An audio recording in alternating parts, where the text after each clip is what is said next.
The crimson sun hung low over Animas Forks, Colorado, painting the dusty Main Street with long shadows as Josephine Reeves ran for her life, her breath coming in ragged gasps, the weight of a stolen gold nugget heavy in her pocket, and the false accusations of murder even heavier on her shoulders.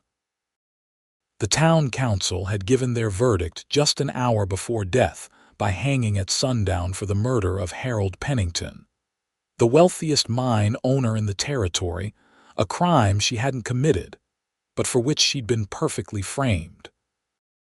The year was 1878, and justice in mining towns like Animas Forks moved swiftly and mercilessly, especially against outsiders who threatened the established order. Josephine had come west 3 months prior, a 23-year-old schoolteacher from Boston seeking to escape the suffocating constraints of Eastern society after losing both parents to influenza. The West represented freedom, opportunity, and a chance to define herself beyond the narrow expectations of her former life. She ducked behind the livery stable, her heart pounding against her ribs like a hammer. The shouts of the search party grew closer. Pennington had been found dead that morning, his throat slit in his office at the Colorado Star mine. The gold nugget she now carried, his personal lucky piece, had somehow appeared under her bed at the boarding house, along with the bloodied knife. Someone wanted her dead, and they'd orchestrated the perfect scheme to make it happen.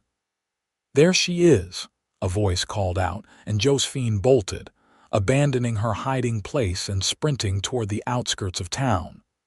The afternoon light was fading fast, just like her chances of survival. A hand shot out from between two buildings, grabbing her arm and yanking her into the shadows. Josephine opened her mouth to scream, but a calloused palm pressed firmly against her lips. "Quiet if you want to live," a low voice whispered in her ear.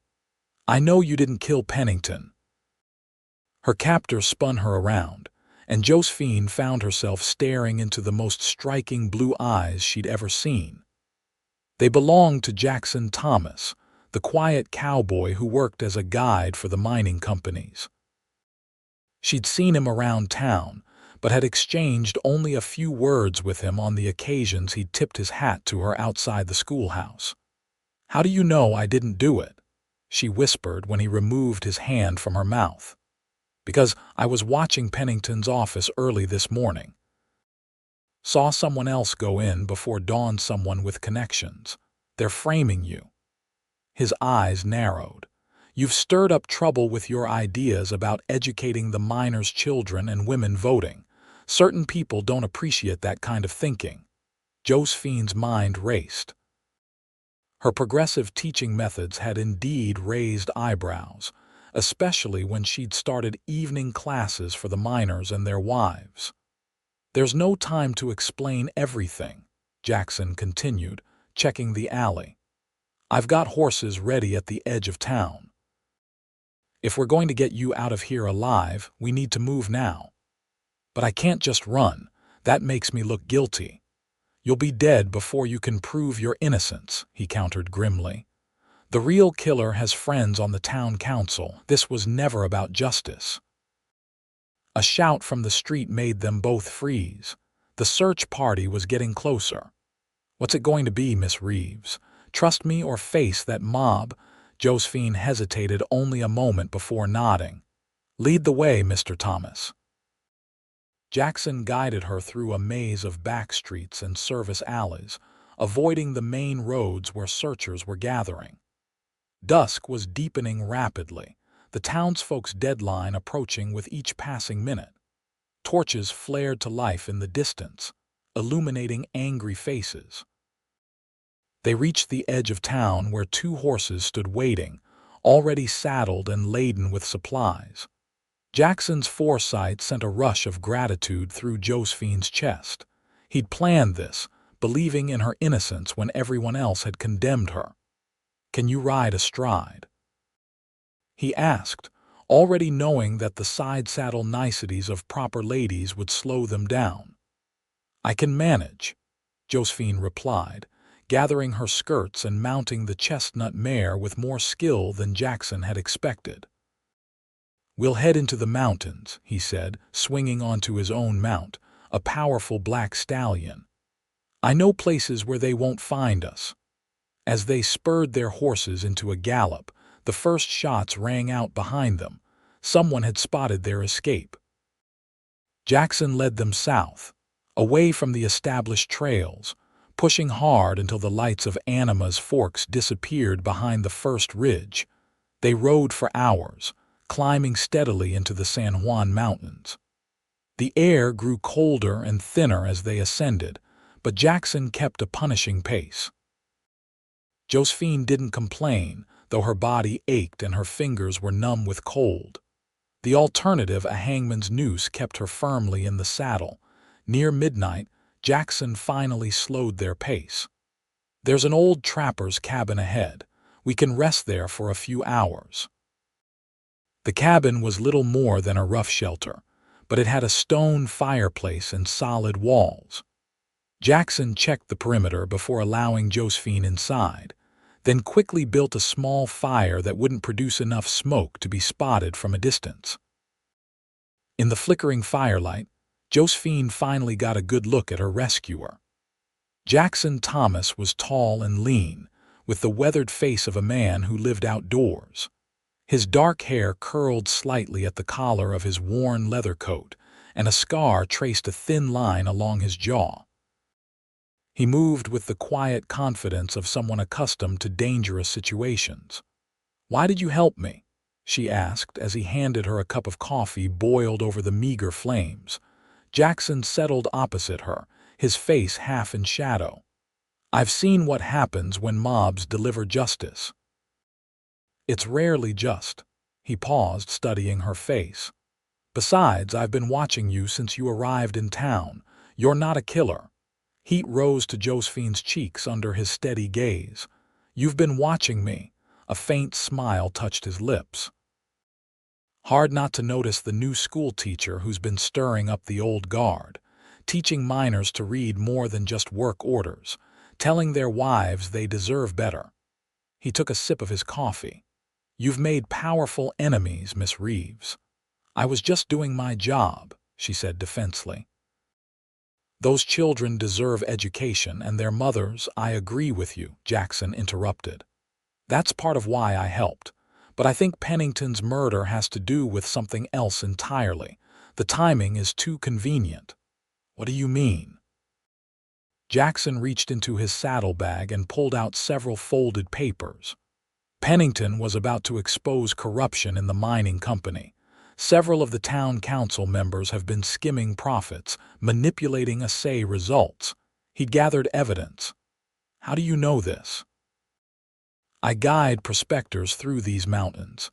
People talk when they think no one important is listening."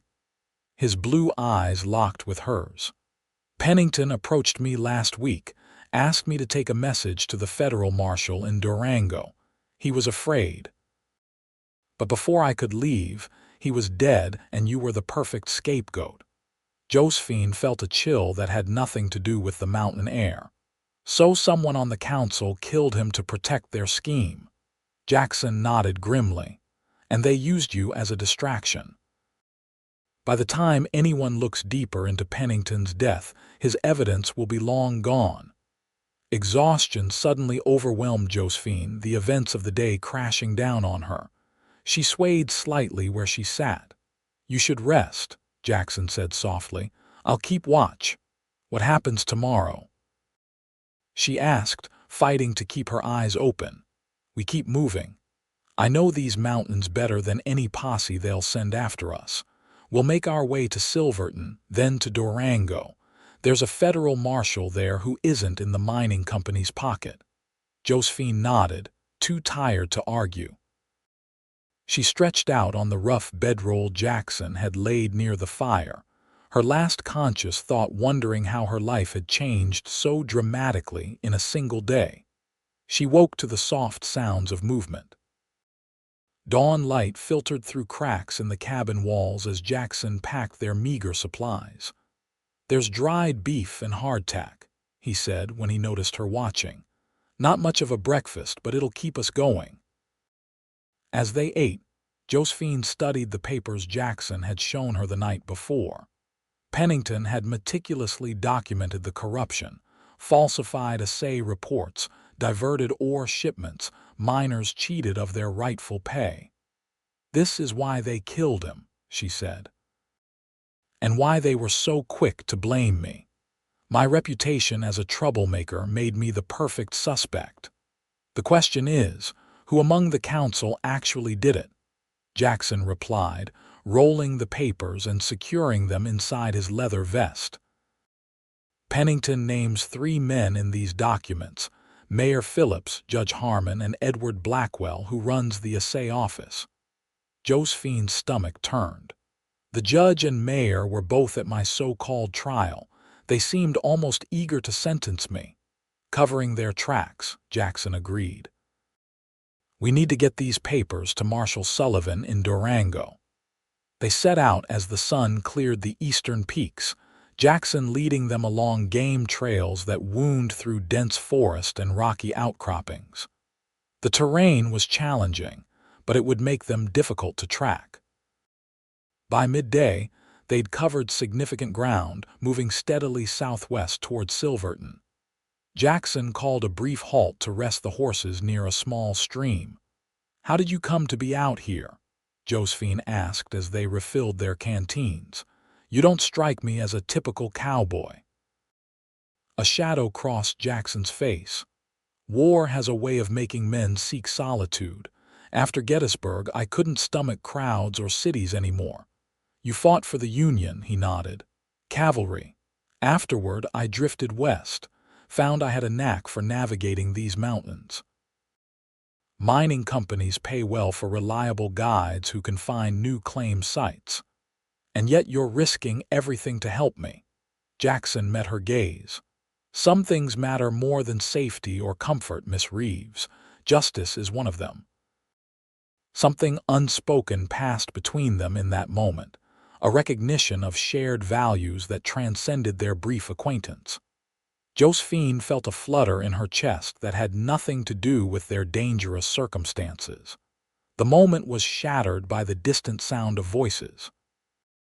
Jackson tensed, immediately alert. "Posse," he whispered, pulling her toward the horses. "They're following the main trail, but they're too close." They mounted quickly and Jackson led them upward, away from the stream and into thicker forest. The terrain grew steeper, forcing them to slow, but the dense trees provided cover. For hours they pushed on, stopping only when necessary to rest the horses. By late afternoon, dark clouds had gathered overhead and the temperature dropped sharply. "Storm coming," Jackson observed, eyeing the sky. "Could work to our advantage if it covers our tracks, but we need shelter before it hits." The first fat raindrops began to fall as they crested a ridge. Below them stretched a narrow valley, and tucked against the far slope was a small mining cabin. "Abandoned claim," Jackson explained as they made their way down. "Most of these hills are dotted with them dreams that didn't pan out." Unlike the trapper's cabin, this one was sturdier, with a proper door and a small window covered with oiled paper. Inside was dusty but dry, with a table, chair, and crude bed frame still intact.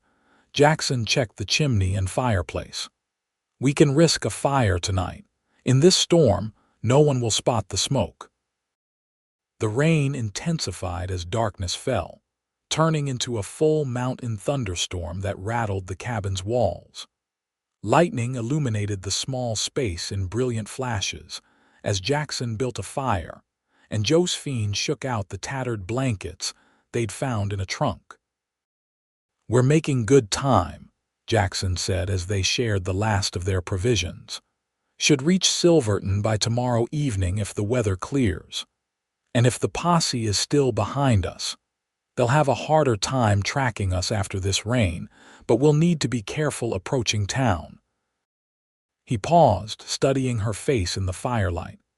"You should probably stay outside Silverton while I go in for supplies. Less chance of being recognized. Josephine nodded, though the thought of separating, even briefly, filled her with apprehension. In just 24 hours, Jackson Thomas had become her lifeline. "Tell me about Boston," he said, changing the subject. "What made a proper Eastern lady come all the way to a rough place like Anima's Forks?" Josephine stared into the fire, memories washing over her. "After my parents died, there was nothing left for me there. My father was a professor, my mother a suffragist. They raised me to believe in education and equality." She smiled faintly. "Not popular notions in many circles. They sound like remarkable people." They were. "They taught me that meaningful life means standing for something." Her voice softened. When the teaching position in Colorado was advertised, it seemed like a chance to honor their memory by bringing education to a place that needed it. "Is that why you started the evening classes for adults?" She looked up, surprised. "You know about those two?" Jackson's eyes crinkled at the corners. "Like I said, I noticed you. The miners' wives especially seem to take to your teaching. They're hungry for knowledge, most never had any schooling." Passion colored her voice. "And the miners themselves, so many can barely read the contracts they sign. The companies take advantage of that ignorance." "Which made you dangerous to certain interests," Jackson concluded. "Even before Pennington's murder gave them an excuse to be rid of you." Thunder crashed overhead, punctuating his words. The storm's intensity seemed to be increasing, wind howling around the cabin's corners. "Will the horses be all right?" Josephine asked, glancing toward the door. Jackson had managed to secure them under a lean-to attached to the cabin's side. "They'll be fine. Mountain horses are tough." He added another log to the fire. "You should get some sleep. I'll take first watch." Josephine hesitated, then moved to the crude bed, wrapping herself in the musty blankets. Despite her exhaustion, sleep remained elusive as she watched Jackson's profile against the firelight, his features strong and alert even after their grueling day. "Jackson," she said softly. He turned, the use of his first name clearly catching him by surprise. "Thank you for believing in me when no one else did." Something flickered in his eyes, a warmth that had nothing to do with the fire's glow. "Get some rest, Josephine." She closed her eyes, his use of her given name following her into dreams. The storm passed overnight, leaving a crystal-clear dawn. They set out early, making good time through terrain washed clean by the rain. By mid-afternoon, they could see Silverton in the distance, nestled in its mountain valley. "We'll skirt around to the south," Jackson said. "There's an abandoned shepherd's hut where you can wait while I go into town. I need to see if there's news from Anima's Forks and get supplies for the journey to Durango." The shepherd's hut proved to be little more than a stone enclosure with a partially collapsed roof, but it offered concealment from the trail. Jackson left Josephine with his rifle for protection and rode toward town, promising to return before nightfall. Alone for the first time since her escape, Josephine felt vulnerability creep back. She checked the rifle, finding comfort in the solid weight of it, though she'd never fired one before. The hours crawled by as she alternated between watching the trail and studying Pennington's documents, trying to piece together the full extent of the corruption. The sun was low when she heard hoofbeats approaching. She positioned herself behind a section of wall, rifle ready, relaxing only when she recognized Jackson's tall figure on his black stallion. His expression as he dismounted told her something was wrong. "What happened?" she asked, lowering the rifle. Jackson handed her a newspaper before unpacking the supplies he'd purchased. "They've extended the search. There's a reward now." Josephine scanned the paper, her face paling. The headline screamed, "Schoolteacher murders mine owner accomplice helps escape." Beneath it was a crude sketch of her face, alongside one that vaguely resembled Jackson. They're saying I helped you kill Pennington, he said grimly. Judge Harmon's authorized a $500 reward for both of us, dead or alive. This is my fault, Josephine whispered. I've dragged you into this, no, Jackson cut her off firmly. This is their doing. They're desperate to silence anyone who might expose their scheme. He gestured to the papers she still held. It confirms we're on the right track. Those documents are even more important than we realized. Did you hear anything else in town? Jackson nodded, his expression grim. Blackwell and a group of hired guns left Anima's Forks yesterday. They're not trusting the local posse to find us. These aren't lawmen looking to make an arrest, they're hunters sent to eliminate a threat. Fear coiled in Josephine's stomach. How far to Durango? 2 days hard riding if we push it. I got enough supplies to make the journey without stopping in any towns. He hesitated. But there's another problem. The most direct route follows the Animas River Valley. It's too exposed. We'll need to take the high country, which means crossing Harrison Pass.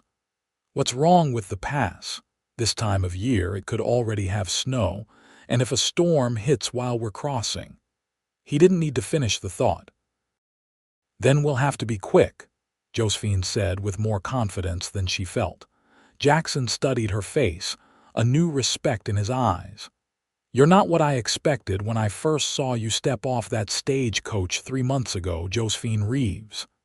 Is that a compliment, Mr. Thomas? The corner of his mouth lifted in a rare smile. Decidedly so. They spent the night in the shepherd's hut, taking turns keeping watch. In the pre-dawn light they set out again, climbing steadily into higher terrain. The air grew noticeably colder as they ascended, and by midday, patches of snow appeared in shadowed areas. Harrison Pass is just ahead, Jackson said as they paused to rest the horses. Once we're over, it's downhill to Durango. We can make it by tomorrow evening if the weather holds. The pass itself was a narrow cut between towering peaks, the trail barely wide enough for a single horse in some places. Snow crunched beneath their horses' hooves, but the path remained passable. They were halfway across when Jackson suddenly raised his hand, signaling a halt. Josephine followed his gaze to a rocky outcrop above the trail. "Riders," he whispered, "coming up the other side of the pass." They retreated quickly, finding shelter in a stand of stunted pines just off the trail. Through the branches, they watched as 6 horsemen emerged onto the pass, led by a man Josephine recognized immediately. "Edward Blackwell," she breathed. "From the assay office." Jackson nodded grimly. "And those men with him aren't just any hired guns. I recognize 2 from Silverton, known manhunters who don't ask questions about their assignments. How did they get ahead of us? They must have split up after Silverton, covering both routes to Durango." Jackson's eyes scanned the surrounding terrain. "We can't go back, there may be others behind us, and we can't cross the pass with them guarding it. What options do we have?" Jackson was silent for a long moment, weighing their limited choices. "There's an old mining trail that branches off about a mile back. It's treacherous, follows a ledge along the cliff face, but it eventually connects with the main trail to Durango. It would bypass the pass entirely." "You said treacherous," Josephine noted. "How dangerous are we talking about? In some places, the trail's barely wider than a horse. One misstep." He didn't need to finish. Josephine glanced back at Blackwell and his men, who had dismounted and appeared to be setting up a checkpoint on the pass. "Seems we don't have much choice." They backed their horses carefully through the trees until they were out of sight, then returned down the trail they'd ascended. The mining path, Jackson remembered, was almost invisible, a faint line etched into the mountainside, disappearing around a bend. "Stay close to the wall," Jackson instructed as they dismounted to lead their horses. "Let your mount find its own footing. These mountain horses know what they're doing if you don't rush them." The path was indeed as dangerous as Jackson had warned. In some sections, it narrowed to barely 3 feet wide, with a sheer drop of several hundred feet on the outer edge. The wind gusted unpredictably, threatening to unbalance them. Progress was agonizingly slow. By late afternoon, clouds had gathered again, and the temperature dropped sharply. The first snowflakes began to fall as they rounded yet another bend in the cliff face. "We need to find shelter before this gets worse," Jackson called over his shoulder, his voice nearly lost in the rising wind. Josephine's hands were numb with cold, her skirts heavy with moisture from the snow. Her mare snorted nervously as a stronger gust swept along the cliff. "There," Jackson pointed ahead where the trail widened slightly. "Looks like an old mining entrance." The opening was partially collapsed, but offered protection from the worsening storm. They coaxed their nervous horses inside, finding the tunnel extended back about 20 feet before a cave-in blocked further progress. "This must connect to one of the high claims," Jackson said, examining the tunnel walls. "Probably abandoned when they hit water instead of ore." He unpacked their supplies while Josephine rubbed down the horses. Despite their exhaustion, both had developed a rhythm of working together that required few words. Outside, the storm intensified, snow driven horizontally by fierce winds. Inside their stone shelter, Jackson managed to build a small fire using deadfall timber they'd collected along the way. "Will Blackwell and his men be able to track us in this?" Josephine asked, huddling close to the flames. "The snow's a double-edged sword," Jackson replied.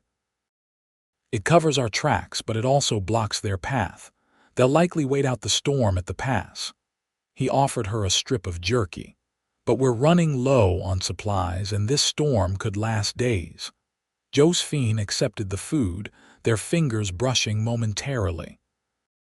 "You've risked everything for me," she said quietly. "Your life, your reputation. Why?" Jackson was silent for so long she thought he might not answer. When he finally spoke, his voice was low, almost confessional. "During the war, I saw what happens when good people stay silent in the face of injustice.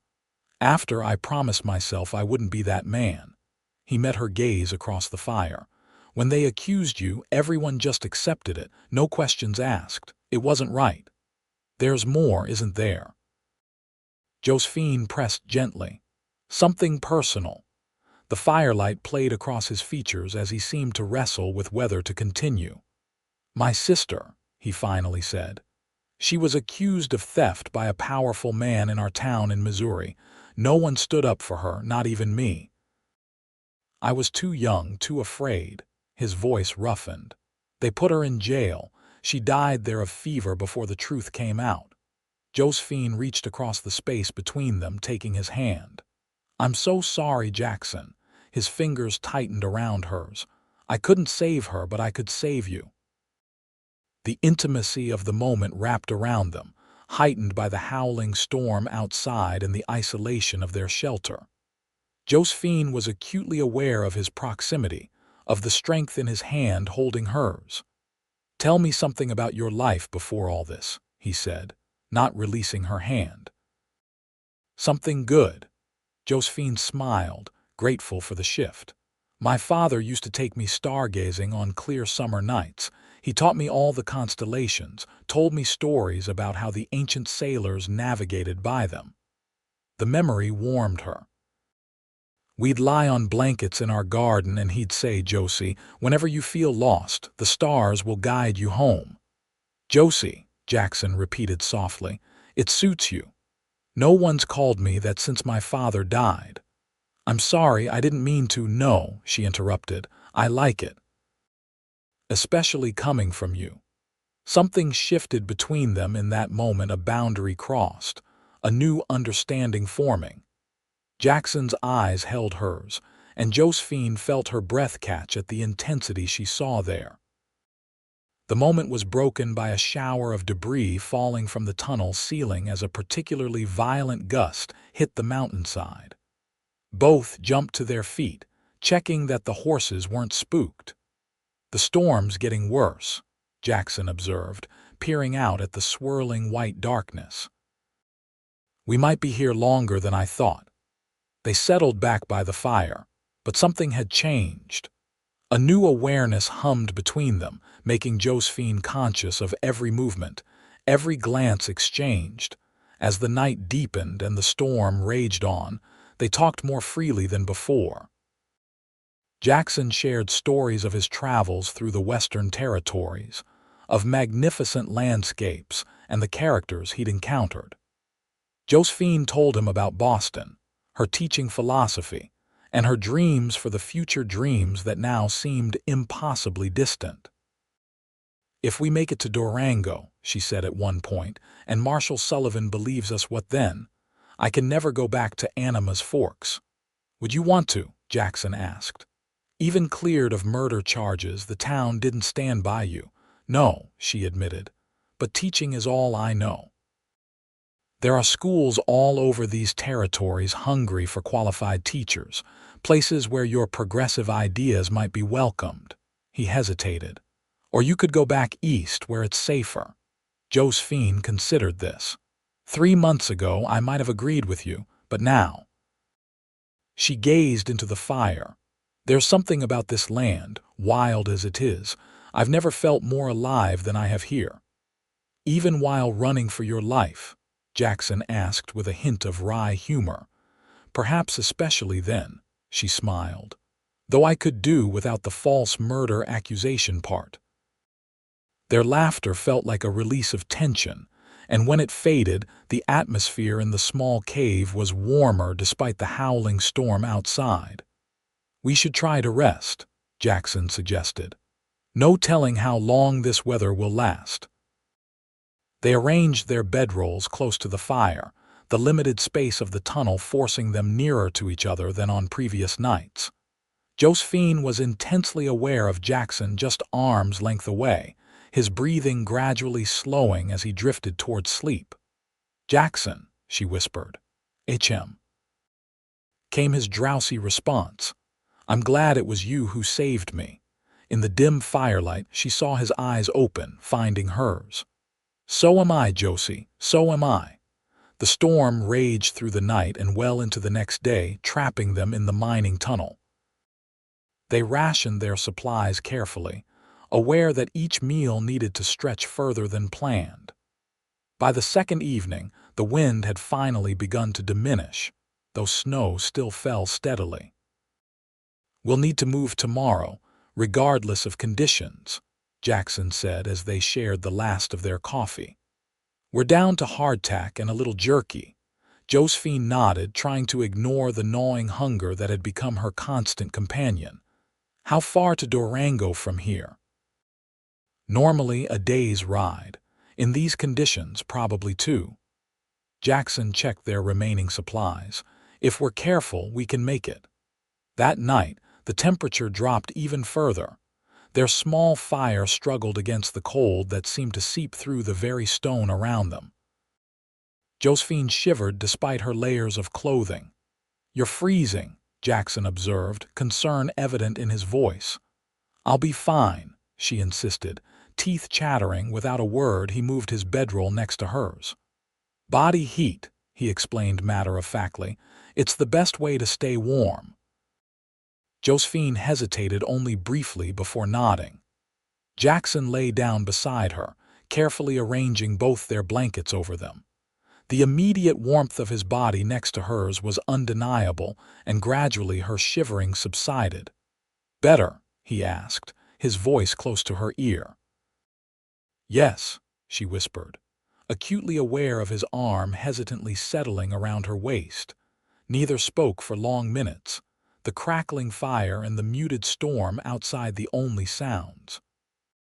Josephine felt the steady rise and fall of his chest against her back, the strength of him a comfort she hadn't known she needed. "Josephine," he said softly, her name almost a question. She turned in his arms to face him, their faces inches apart in the dim light. What she saw in his eyes made her breath catch a mixture of tenderness and uncertainty, of desire held carefully in check. "I know this isn't proper," he began. "I think we're well past concerns about propriety," she replied with a small smile. Running from the law tends to make those conventions seem rather trivial.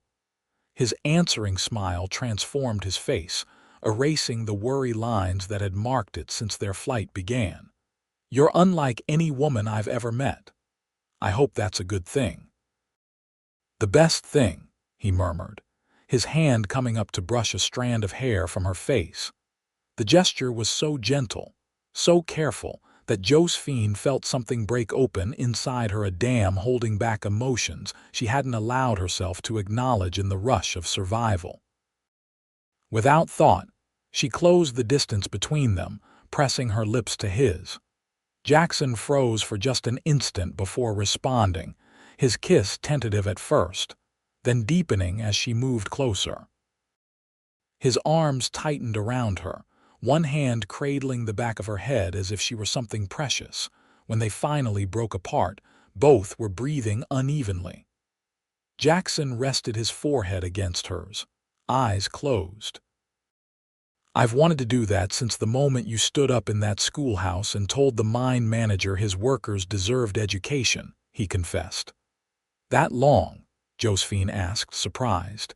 He opened his eyes, meeting hers. "That long, but I never thought I'd have the chance." "It seems being wrongfully accused of murder has some unexpected benefits," she said with a soft laugh. His expression grew serious. "Whatever happens when we reach Durango, I want you to know that this," he gestured between them, "is real. It's not just the circumstances or the danger." Josephine placed her hand against his cheek, feeling the rough stubble beneath her palm. "I know. For me too." They kissed again, more deeply this time, the hunger of it surprising them both. Josephine felt herself respond to his touch with an intensity that both thrilled and frightened her. When Jackson's hand slid down her side, then hesitated at her waist, she understood his silent question. "Not like this," she whispered against his lips. "Not here, not yet. When we're safe." He nodded, pressing a kiss to her forehead. "When we're safe," he agreed, though his arms remained around her, holding her close as if afraid she might disappear. They fell asleep that way, wrapped in each other's warmth while the storm gradually spent itself outside. Dawn brought watery sunlight filtering through clouds and a landscape transformed by snow. Drifts several feet deep had accumulated in places, but the storm had finally passed. "It's going to be slow going," Jackson said as they saddled the horses. "But the main trail should be more passable once we get down to lower elevations." They carefully picked their way back to the main path, which was partially sheltered by trees and thus less deeply covered. The descent was treacherous in places, the snow hiding slick rocks and sudden drops, but by midday they'd reached the tree line where conditions improved. "We should reach the river by evening," Jackson said. "From there, it's more exposed but easier terrain." They rode in companionable silence for much of the afternoon, both keenly aware of the changed dynamic between them, but focused on the immediate challenges of the journey. Occasionally, their eyes would meet, and the memory of the previous night's intimacy would pass between them like a current. As predicted, they reached the Animas River Valley just as dusk was gathering. The snow was shallower here, though still deep enough to slow their progress. "There's an old line cabin just ahead," Jackson said. "Belonged to the stage company before they changed the route. Should give us shelter for the night." The cabin was small but sound, with a stack of firewood still piled along one wall. Jackson soon had a fire going in the small hearth while Josephine arranged their meager supplies. "Last of the hardtack," she reported grimly, "and the jerky's almost gone." "We'll need to hunt tomorrow," Jackson decided. There should be deer in these woods, especially after a storm. They shared the sparse meal in front of the fire, sitting closer than necessity required, shoulders touching. Outside, the temperature was dropping rapidly with nightfall, but inside the cabin, a different kind of warmth was building. "Tell me more about what you saw in Silverton," Josephine said, partly to distract herself from the awareness of his proximity. "Was there any news about what's happening in Anima's Forks since we left?" Jackson nodded. "The story's changing. Some folks are starting to question the official account of Pennington's murder. One of the miners I spoke with said there are rumors that Blackwell and the judge had a falling out over how to divide the stolen profits." "That could work in our favor," Josephine noted. "Maybe, but it makes Blackwell more dangerous. He's got nothing left to lose now." Jackson absently took her hand, his thumb tracing circles on her palm. "Tomorrow we should reach the outskirts of Durango. I'll go in first, make contact with Sullivan, make sure it's safe before bringing you in. I don't like the idea of separating. Neither do I. But if Blackwell has men watching the town, I understand," she conceded. "It's the sensible approach." They fell silent, the fire crackling between them and the unspoken tension of their situation and their feelings filling the small space. Finally, Jackson spoke. "Last night," he began carefully, "I meant what I said about this being real." Josephine met his gaze steadily, as did I. "I need you to know something about me, Josephine, before anything else happens between us." He took a deep breath. "I'm not a wealthy man. I make a decent living as a guide, but it's not the kind of life a woman like you might be accustomed to." "A woman like me," she repeated with a raised eyebrow. "Educated, cultured, from a good family." Josephine shook her head. "My father was an academic. We lived comfortably but modestly. And in case you haven't noticed, I chose to come west to teach in a mining town. Luxury wasn't exactly what I was seeking." "Still," Jackson persisted, he hesitated, searching for the right words, "if there's to be something between us, I want you to know what you'd be choosing." "I think I already know," she said softly. "I've seen how you treat others, how you respect them regardless of their station. I've seen your courage, your sense of justice." Her voice strengthened. "Those things matter far more to me than material comfort." Jackson's eyes held hers, searching. Whatever he saw there seemed to satisfy him, for he nodded slowly. "When this is over," he said, "when your name is cleared and we're not running for our lives, I'd like to court you properly, if you'll allow it." Josephine couldn't help but smile at the formal request, so at odds with their current circumstances, yet so perfectly in character for the man before her. "I'd like that very much," she replied. Their kiss this time was different, slower, deeper, filled with the promise of a future they both now dared to imagine. When Jackson's arms tightened around her, drawing her closer, Josephine went willingly, her body molding against his as naturally as if they'd been made for each other.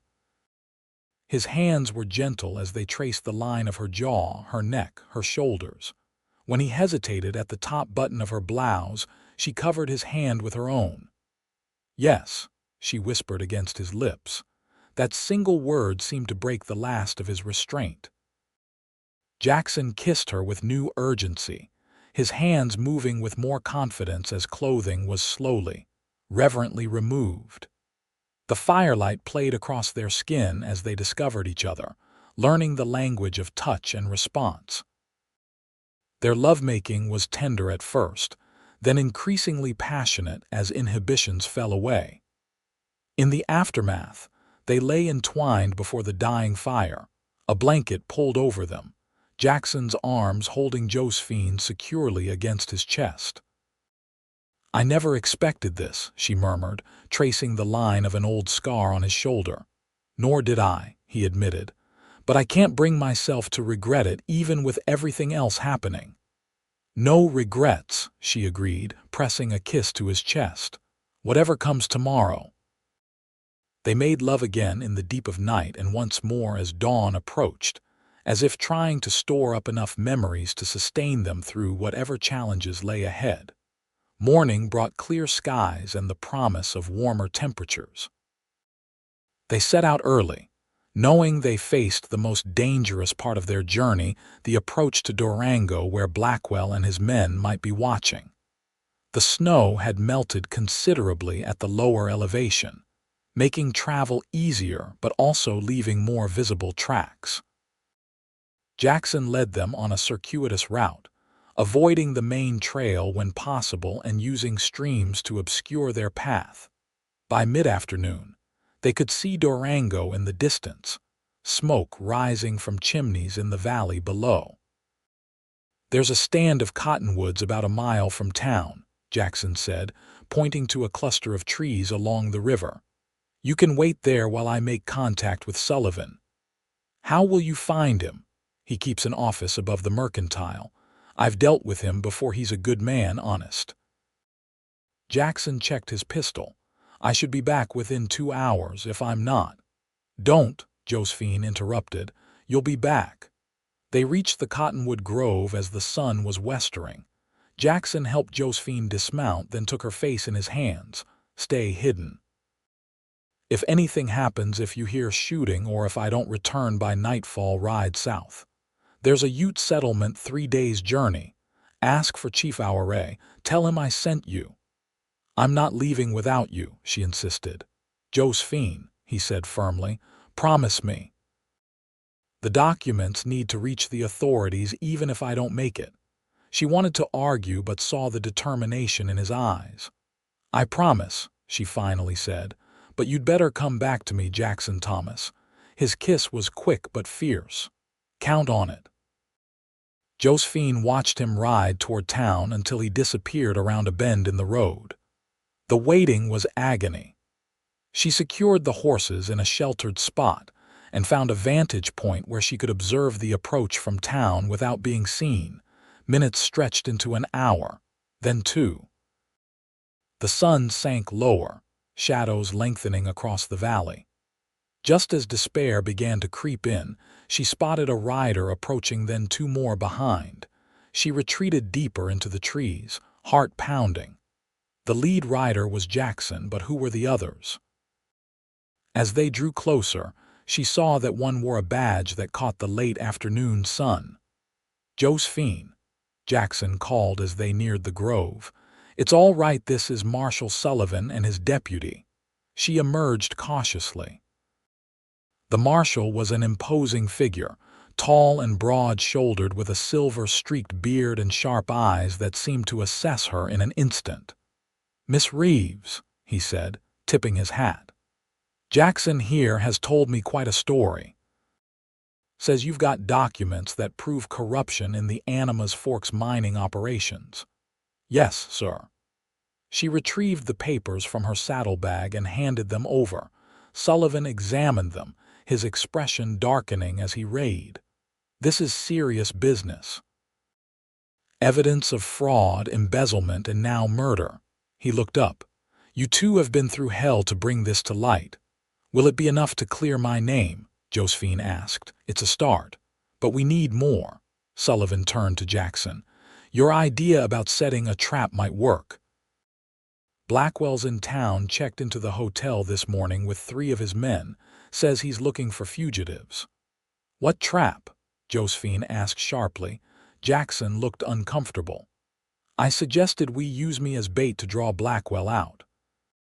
Make him think I've been captured, that I'm willing to testify against him to save my own neck." "That's too dangerous," she protested. "It's our best chance," Sullivan interjected. "If we can get Blackwell to incriminate himself, combined with these documents, it would be enough to bring the whole scheme down and clear your name in the process." "And if something goes wrong?" Josephine demanded. "It won't," Jackson assured her, though the confidence didn't reach his eyes. Sullivan outlined the plan. His deputy would spread word in town that the marshal had captured Jackson Thomas and was holding him for questioning. Meanwhile, Josephine would be hidden safely at Sullivan's home outside town with his wife. Blackwell will likely make a move tonight, Sullivan predicted. Men like him don't waste time when they're cornered. Despite her misgivings, Josephine could see no better alternative. The plan was set in motion, with the marshal and his deputy escorting her to a small but comfortable ranch house where Mrs. Sullivan, a kind-faced woman in her 50s, welcomed her warmly. Jackson kissed her goodbye at the door, holding her perhaps a moment longer than propriety dictated. "Be careful," she whispered. "Always am," he replied with a confidence she knew was partly for her benefit. The next few hours were torture. Mrs. Sullivan provided her with a hot bath and clean clothes, a simple dress that had belonged to her daughter, and a proper meal. But Josephine could barely eat. Her thoughts remained with Jackson, imagining all the ways the plan could go wrong. Night fell, and still no word came from town. Mrs. Sullivan eventually retired, urging Josephine to do the same, but sleep was impossible. She sat by the window, watching the road, jumping at every sound. It was well past midnight when she heard hoofbeats approaching. She rushed to the door, flinging it open to find the deputy dismounting. "What's happened?" she demanded. "It worked," he said, his face splitting in a grin. "Blackwell took the bait, tried to break into the jail to silence Jackson just like the marshal predicted. We were waiting for him." "And Jackson, is he all right?" "Fine as can be. Blackwell's singing like a canary now that he's facing a murder charge. Already implicated the judge and the mayor." The deputy's expression softened at her obvious relief. "The marshal sent me to fetch you. Says you'll want to hear Blackwell's confession firsthand." The ride to town seemed to take forever, though it couldn't have been more than 15 minutes. Durango was quiet at this late hour, only a few lights still burning in saloons and the hotel. The deputy led her to the marshal's office, where she found Jackson, Sullivan, and a subdued Edward Blackwell in handcuffs. Jackson crossed to her immediately, taking her hands in his. "It's over," he said quietly. "Blackwell's confessed to everything: Pennington's murder, the corruption scheme, framing you. The marshals already wired the federal authorities in Denver." Blackwell looked up from where he sat, his once arrogant face now haggard. Should have known Pennington would have backup plans. Always was too clever for his own good. Clever enough to ensure justice would be done even after his death, Sullivan remarked. He turned to Josephine. "Miss Reeves, I'll need your formal statement, but I can tell you now that all charges against you will be dropped. Your name will be cleared." Relief washed over her so powerfully that her knees nearly buckled. Jackson's arm went around her waist, supporting her. "What happens now?" she asked. "Federal marshals will arrive from Denver in a few days to take Blackwell and gather evidence against his co-conspirators," Sullivan explained. "There will be trials, most likely in Denver. You'll both need to testify." "And after that?" Jackson asked. Sullivan smiled faintly. "After that, I imagine you two have some decisions to make." The next few days passed in a whirlwind of statements, telegrams, and preparations. Word came from Animas Forks that the mayor and Judge Harmon had been arrested by the county sheriff after Sullivan had wired the evidence of their involvement. The town was in upheaval as the extent of the corruption became clear. Josephine and Jackson took rooms at the hotel, separate ones, for propriety's sake, though they spent most of their waking hours together. The forced separation of their nights only intensified the stolen moments. They managed to share a kiss in a shadowed doorway, hands clasped under the table at dinner.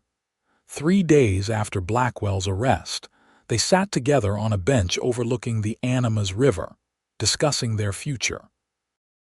"The marshal says it could be months before the trials are concluded," Josephine said. "The federal prosecutor wants us to remain in Durango until then." Jackson nodded, his hand finding hers. "Sullivan mentioned there might be an opening for a deputy marshal once this is all settled. Said he was impressed with how I handled myself." "You're considering it." "I'm considering everything," he replied, turning to face her. "Especially what happens between us when this is over." Josephine felt her heart quicken. "And what do you want to happen?" Instead of answering directly, Jackson reached into his pocket and withdrew a small, worn velvet box. "I bought this yesterday," he said, opening it to reveal a simple gold band set with a single small diamond. "It's not much, but it's perfect," Josephine whispered, eyes widening. "We've known each other only a short time," Jackson continued, his voice uncharacteristically uncertain. "And most of that time we've been running for our lives. But I know what I feel for you is real, more real than anything I've experienced before." He took a deep breath. "Josephine Reeves, I love you. Will you marry me?" Tears sprang to her eyes, but she was smiling. "Yes," she said simply. "Yes, I will." His kiss was tender, full of promise. When they parted, Jackson slipped the ring onto her finger. "It fits," she said, admiring how the modest diamond caught the light. "I had help," he admitted. "Mrs. Sullivan let me borrow one of your gloves to get the size right." Josephine laughed. "Quite the conspirator, our marshal's wife. She's rather taken with the romance of it all. Says it's not every day a wrongfully accused schoolteacher and her cowboy rescuer fall in love while on the run from corrupt officials. When you put it that way, it does sound like something from a dime novel." They decided to marry before the trials began, not wanting to wait for the legal proceedings to conclude. Marshal Sullivan offered to give the bride away, and his wife enthusiastically took charge of the modest arrangements.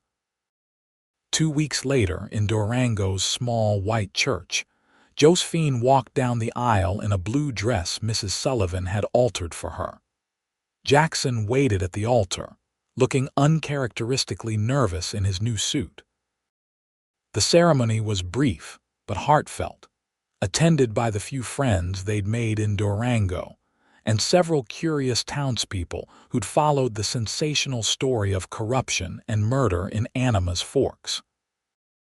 "I now pronounce you man and wife," the minister declared, and Jackson's kiss sealed their vows as the small congregation applauded. The trials took place over the next 6 months, first in Durango and then in Denver. Josephine and Jackson testified multiple times, facing hostile cross-examination from expensive defense attorneys hired by the mining company. But the evidence was overwhelming. Edward Blackwell received a life sentence for Pennington's murder. Judge Harmon and Mayor Phillips were convicted of corruption and conspiracy, sentenced to 10 years each in the territorial prison. When it was finally over, Josephine and Jackson returned to Durango to build their life together. Jackson accepted Sullivan's offer of a deputy position, finding that his tracking skills and knowledge of the territory made him well suited to law enforcement. Josephine, with her name now fully cleared, was offered the position of headmistress at Durango's growing school. Her progressive teaching methods, once viewed with suspicion in Anima's Forks, found a more receptive audience in the relatively cosmopolitan atmosphere of Durango. They purchased a small ranch outside town, close enough for their daily work, but with the space and privacy they both cherished. On weekends, Jackson taught Josephine to shoot and ride properly, while she introduced him to the classics she'd loved as a student. In the spring of 1880, their son was born, James Harold Thomas, named for Jackson's father and for Harold Pennington, whose death had inadvertently brought them together. 2 years later, they welcomed a daughter, Elizabeth, called Beth by her adoring parents. As the children grew, so did Durango. The railroad arrived, bringing new opportunities and challenges. Josephine expanded her school, adding evening classes for adults just as she had in Animas Forks, but this time with the full support of the community. Jackson eventually succeeded Sullivan as marshal when the older man retired, bringing his quiet brand of justice to a territory that was slowly transitioning from frontier wilderness to established society. On the 5th anniversary of their escape from Animas Forks, they returned to the mining town for the first time. It had changed dramatically. The corrupt officials replaced, the mining operations now properly regulated. A few people recognized them, including some of Josephine's former students who had grown into young adults. "Miss Reeves," one young woman called out, then corrected herself. "I mean, Mrs. Thomas, we never believed you killed Mr. Pennington." "Thank you, Mary," Josephine replied, touched by the girl's loyalty. "How are your studies progressing?" "Very well. I'm teaching now myself, just the younger children, but it's a start." That evening they visited Pennington's grave, now properly marked with a stone that acknowledged his efforts to expose corruption. "In a way, we owe him everything," Josephine said softly, placing flowers on the grave. "If he hadn't gathered that evidence, we might never have found each other," Jackson finished, his arm around her waist. They stayed in Animas Forks for 3 days, exorcising old ghosts and creating new, better memories to replace the fear and desperation of their flight 5 years earlier. When they departed, it was with a sense of closure, of a chapter fully completed. Life settled into a comfortable rhythm for the Thomas family. Their children grew strong and curious, with James showing his father's quiet determination, and Beth inheriting her mother's passion for learning and justice. Jackson continued as marshal until 1896, when he stepped down to focus on their expanding ranch. Josephine's school became one of the most respected in the territory, and she wrote educational materials that were adopted throughout the region. In 1898, 20 years after they had fled for their lives, Josephine published a memoir titled Justice Delayed, detailing the corruption in Animas Forks and their harrowing escape. The book became popular throughout the West, bringing renewed attention to the importance of honest governance in the still developing territories. On cool evenings, they would often sit on their porch, watching the sunset paint the mountains with the same crimson hues that had colored the sky on the day they fled Animas Forks. Their hands would find each other's, fingers intertwining with the ease of long familiarity and enduring love. "Do you ever regret it?" Jackson asked her once. "Coming west, all that happened." Josephine looked at their home, at their children playing in the yard, at the life they had built together. "Not for a moment," she answered truthfully. "Every step, every hardship led us here. How could I regret that?" His kiss was as tender as the first they had shared in that mining tunnel during the snowstorm, and just as full of wonder at finding such love in the midst of danger and uncertainty. In later years, when their children asked how they had met, Jackson would always begin the story the same way. "The town wanted her dead by sundown, and I made sure she was gone before they could find her." And Josephine would finish with, "And in saving me, he found himself, and I found the love I never knew I was searching for." They lived to see the new century dawn, to watch their children grow and start families of their own. Through it all, their love remained as strong and true as it had been in those desperate days when they had risked everything for justice, and inadvertently discovered a bond that would sustain them for the rest of their lives. When Jackson passed peacefully in his sleep in 1921 at the age of 77, Josephine laid him to rest beneath the cottonwoods on their ranch. She lived 5 more years, continuing to teach and write until her own health failed. On her deathbed, surrounded by children and grandchildren, she was heard to whisper, "I'm coming, Jackson. Wait for me by the pass." She was buried beside him, beneath a shared headstone that bore a simple epitaph. The stars guided them home. The story of the schoolteacher and the cowboy who defied a corrupt town became a legend in Colorado, passed down through generations as an example of how justice, courage, and love could triumph, even in the wildest days of the West. And in Durango, where their legacy lived on in the school Josephine had built and the principles of justice Jackson had upheld, the Thomas name remained synonymous with the very best of what the frontier had produced, not just survival against the elements and human malice, but the creation of something enduring and good from the raw materials of danger and adversity.